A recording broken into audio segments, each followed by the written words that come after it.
Friends, हम छी अमृत। आप चैनल पर मिथिला में पहली बार मैथिली में कार्टून कॉमेडी आए।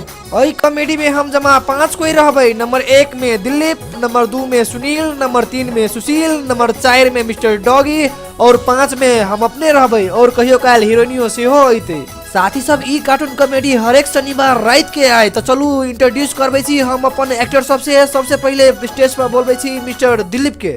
होइते बियाह गरबरा गेल दैया गे, होइते बियाह गरबरा गेल दैया गे, कोबरे सकनिया बरा गेल दैया गे, कोबरे सकनिया बरा गेल दैया गे। साथ ही सब आप बोलबे छी मिस्टर सुनील के।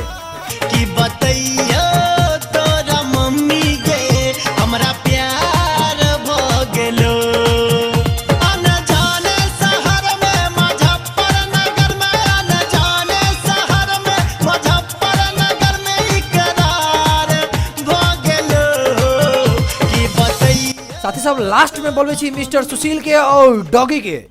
हम एगो लड़की के पीछे रही लागल, ओकरे ही प्यार में भइल रही पागल, सोची कहे के तो से प्यार हो गइल, तले दोसर साला ले के फरार हो गइल, तले दोसर साला ले के फरार हो गइल। साथ ही सब इहे छै हमर पूरा टीम। अगला शनि से हम सब बहुते धमाल मचबे वाला छियै।